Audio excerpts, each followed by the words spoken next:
Mas kok wajahnya ditekuk, kenapa? Tanya Kasih heran. Mending kamu kuliahnya daring aja deh. Mas gak mau kamu jadi bahan sorotan mata liar lelaki di kampus ini. Mas cemburu ya? Goda Kasih. Udah ayo pulang. Rangga menarik tangan istrinya. Kasih. Ngapain kamu di sini? Tiba-tiba saja Mia menegur Kasih. Ya kuliah dong. Apa lagi? Rangga menjawab dengan ketus. Rangga. Mia mendadak lembut.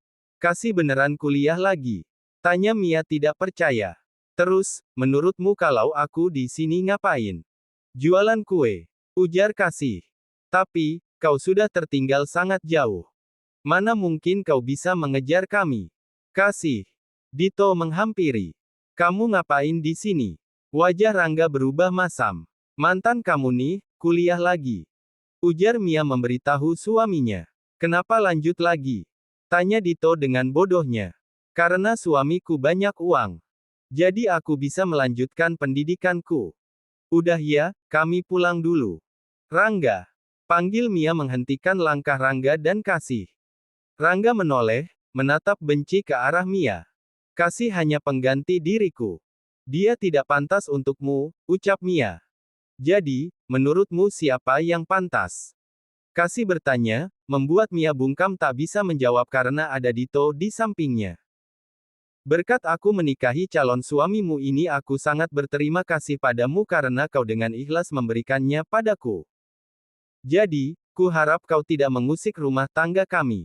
Tegas Kasih. Mereka masuk ke dalam mobil, meninggalkan Mia dan Dito yang sama bodohnya. Kalau Kasih melanjutkan kuliah, otomatis dia akan berada di kampus setiap hari. Itu artinya aku bisa mendekati dia kembali, ucap Dito di dalam hatinya. Ayo pulang. Mia menarik tangan suaminya. Malas sekali rasanya, Dito benar-benar menyesal sudah menikah dengan Mia yang sangat cerewet ini. Untuk pertama kalinya Kasih menginjakan kaki di rumah Rangga yang ada di kota. Sungguh mewah sekali rumah ini, bahkan rumah yang di desa saja kalah. Wah, besar banget rumahnya Mas. Aku jadi minder, ucap Kasih. Jangan bicara seperti itu. Mas gak suka. Emang bener kan Mas? Rumah ibu cuma sebesar dapur di rumah kamu aja. Udah ayo masuk. Rangga mengajak istrinya masuk ke dalam rumah. Bu Hesti menyambut kedatangan mereka. Mantu mama paling cantik udah datang. Istirahat dulu Gi, kamu pasti lelah. Ujar Bu Hesti. Kami dari kampus mah. Kata Rangga memberitahu. Kamu itu ya Rangga, kebiasaan. Harusnya ajak pulang dulu baru pergi ke kampus. Kasihan Kasih, kelelahan. Katanya gak mau lanjutin pendidikan lagi. Yang mana yang benar nih? Goda Pak Diman sambil minum kopi. Kasih berhenti saat dia semester 4. Rasanya sayang aja kalau gak dilanjutin. Ujar Rangga memberitahu. Kenapa kamu berhenti Kasih? Tanya Pak Diman. Maklumlah Pak, kesulitan dana. Kasihan aja sama ibu yang harus membiayai pendidikan Kasih dan Nada. Semuanya terdiam, memang benar apa yang dikatakan Kasih. Penghasilan keluarga mereka hanya dari berjualan kue saja. Ya udah, gak apa-apa terlambat daripada tidak sama sekali. Umur bukan batasan untuk belajar, ucap Bu Hesti memberi semangat pada menantunya. Terharu. Kata Kasih dengan mata berkaca-kaca. Kami istirahat dulu, ujar Rangga. Mereka pergi ke kamar, lagi-lagi Kasih dibuat kagum dengan suaminya ini. Di kamar Rangga ada beberapa foto milik Kasih. Hi, Mas dapat dari mana fotoku ini? Tanya Kasih menahan malu saat ia mendapati foto dirinya sedang berada di atas pohon jambu biji. Dari Pak Mun. Jawab Rangga dengan santainya. Kapan sih Pak Mun nyolong fotoku? Gak tahu juga, Mas sih asal terima laporan aja. Simpan ajalah Mas. Aku malu. Jangan. Ini apa lagi? Kok Mas Rangga punya foto yang lagi berenang di kali sih? Dapat dari Pak Mun. Simpan aja Mas. Aku benar-benar malu. Jangan dong, Mas suka lihat foto kamu. Masa kecil kamu itu menyenangkan, beda sama Mas yang harus belajar dan belajar aja terus. Tapi aku kok kayak Tarzanwati. Mas sebenarnya iri dengan masa kecil kamu. Bermain, berjelajah di alam. Karena Mas anak tunggal, jadi Mas dituntut harus bisa berbisnis dari remaja. Tapi aku iri dengan kamu yang bisa bersekolah di luar negeri. Sayang, bikin anaknya 2 atau 3 ya. Kalau satu kasihan, lihat seperti Mas. Tidak ada waktu untuk bermain. Iya Mas, iya, 5 juga boleh. Yang benar. Mama pasti senang mendengar kabar ini jika kita akan memiliki 5 orang anak. Kasih mengiyakan, terserah apa kata suaminya lah asal Rangga bahagia. Sementara itu, Mia dan Dito yang tinggal di kontrakan bahkan baru 2 hari mereka kembali ke kota sudah beberapa kali bertengkar. Dito yang masih suka nongkrong bersama-sama teman-temannya membuat Mia merasa kurang diperhatikan. Kita sudah menikah, kurangilah main sama teman-temanmu itu. Ujar Mia kesal. Kita baru 2 hari kembali ke kota, wajar dong jika aku pergi sama teman-temanku. Tapi gak pulang subuh juga. Dan sekarang masih sore kau sudah mau pergi lagi. Kenapa kau ini cerewet sekali hah? Bentak Dito. Kasih aja tidak pernah melarangku ini dan itu. Kasih lagi dia lagi. Apa sih hebatnya si Kasih anak janda miskin itu? Jaga bicaramu Mia. Kau tidak boleh menghina ibunya. Sudahlah. Terserah kau mau apa. Beri aku uang, aku mau ke mall. Aku tidak punya banyak uang. Ini hanya cukup untuk kebutuhan kita aja selama beberapa bulan di sini. Kau ini suami macam apa? Tidak menafkahiku. Beda sama Rangga, dia menuruti apa yang dimau Kasih.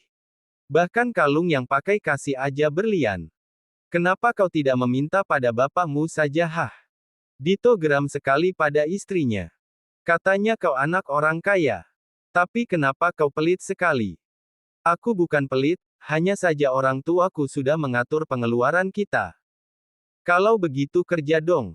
Jangan nongkrong aja. Kau saja yang kerja. Sahut Dito kemudian pria ini pergi begitu saja.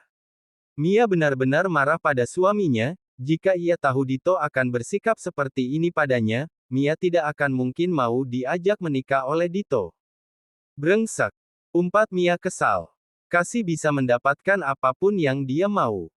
Posisi Kasih harusnya milikku, wajar saja jika aku merebutnya kembali. Lihat aja nanti. Mia mengambil tasnya kemudian pergi. Apalagi kalau bukan untuk pergi nongkrong juga bersama teman-temannya. Rumah tangga mereka yang seumur jagung tidak ada bahagianya sama sekali selain pertengkaran setiap hari. Mas, mau ngapain? Tanya Kasih yang baru saja hendak memejamkan mata. Jari-jari besar milik suaminya masuk ke dalam piyama meraba 2 gunung bertoping kacang gosong di atasnya. Main. Jawab Rangga singkat. Ngantuk. Kita udah 1 malam gak main loh. Mas ketiduran malam kemarin. Iya juga. Sahut Kasih. Gak kedut gak bisa tidur. Gurau Kasih langsung diterkam oleh suaminya. Gak nyiram gak segar, bisik Rangga yang terus menggulat tubuh istrinya. Mas geli ih. Dengan mudahnya Rangga bisa melepas semua pakaian milik Kasih. Mengabsen setiap titik favorit di tubuh Kasih kini menjadi aktivitas malam sebelum tidur. Mas, kok ulat daun pisang kamu makin besar? Dikasih apa? Karena rajin diasah, jawab Rangga. Emangnya pedang? Pedang kehidupan untuk meneruskan keturunan kita. Bisa saja Rangga menyahut, sejak menikah dengan Rangga kehidupan Kasih semakin berwarna. Crash. Bunyi rumput yang belum dipotong. Rangga merasa geli-geli candu saat melintasi area persawahan milik istrinya yang begitu lebat rumputnya. Jelep. Nafas keduanya tak beraturan, tubuh Rangga jatuh terkulai di samping Kasih. Mas lagi. Rengek Kasih membuat Rangga tercengang. Biasanya Rangga yang meminta lebih tapi malam ini bisa-bisanya Kasih yang meminta main lagi. Bangunin seperti biasa, ucap Rangga yang begitu menurut. Rezeki gak boleh ditolak, mana tahu jadi anak. Kasih mulai memainkan ulat pisang. Begitulah keseruan dunia perajangan milik Rangga dan Kasih. Bermain 3 ronde sudah cukup melelahkan mereka. Setelah puas barulah Kasih dan Rangga membersihkan diri kemudian pergi tidur. Malam telah berganti pagi, Rangga dan Kasih bangun pukul 8 pagi itu pun dibangunkan oleh pembantu. Dengan keadaan yang masih mengantuk, Rangga dan Kasih turun karena mereka dipanggil Bu Hesti dan Pak Diman. Ehim. Bu Hesti berdehem seperti menyinggung sesuatu. Ehem. Pak Diman juga ikut-ikutan.